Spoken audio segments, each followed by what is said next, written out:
علي بن أبي طالب كان في المعركة ولابس الدرع ومعد نفسه للحرب كويس. وبعد ذلك الخندق كان فيه نقطة فيها ضعف شوية،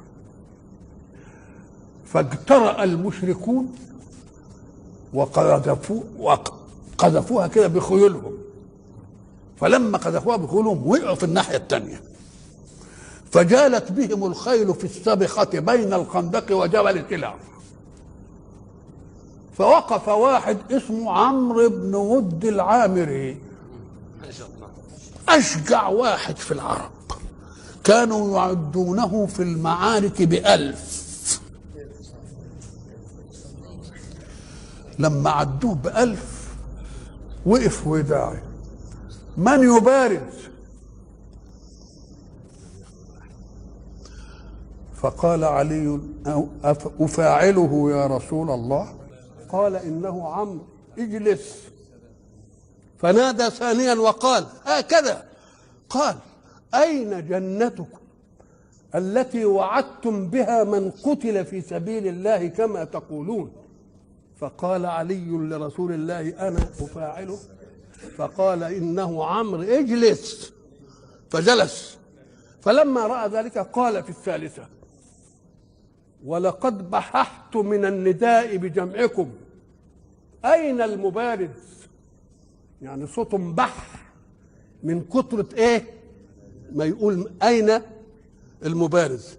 ووقفت إذ دبل المشجع وقفة البطل المناجز، إن السماحة والشجاعة للفتى خير الغرائز.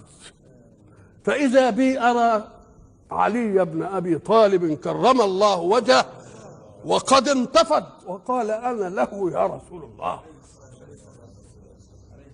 وقال وأشار إليه وقال له: لا تعجلن، ما تتعجلش تقول أين المبارز يعني، فقد أتاك جواب صوتك من قوي غير عاجز ذو نية وبصيرة، والصدق ينجي كل فائز. إني لأرجو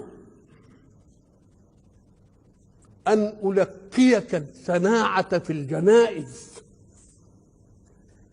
من ضربة نجلاء، يعني نافذة، يبقى ذكرها عند الهزاهز، والهزاهز هي الحروب.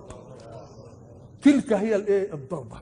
فلما جاء عمرو بن ود وأصاب ضرقة علي، أخذ علي سيفه ذا الفقار وهو سيف رسول الله، فضربه على عاتقه فخر صريعا مجندلا.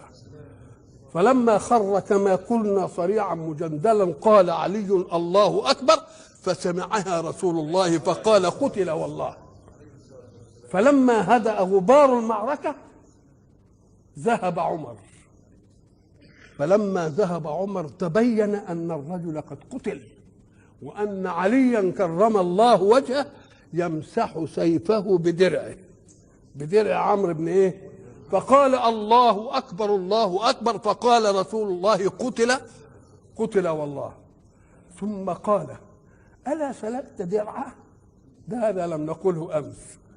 ألا سلبت درعه فإنه أفخر درع في العرب. فقال: والله لقد بانت سوءته فخشيت أن أصنع ذلك. ثم أنشد علي رضي الله عنه وكرم الله وجهه وأشار إلى عمرو: نصر الحجارة، يعني الأوثان. كان في صف مين؟ في صف قريش، الأوثان مناة واللات والإيه. نصر الحجارة من سفاهة، ونصرت رب محمد بصوابي، وقتلته وتركته متجندلا كالجذع، يعني زي جذع النخلة ما يبقى مرمي كده بين دكادك يعني رمل وروابي، وعففت عن أثوابه، يعني ما رضيتش أسلبه وعففت عن أثوابه، ولو أنني كنت المقنطر نال من أثوابه.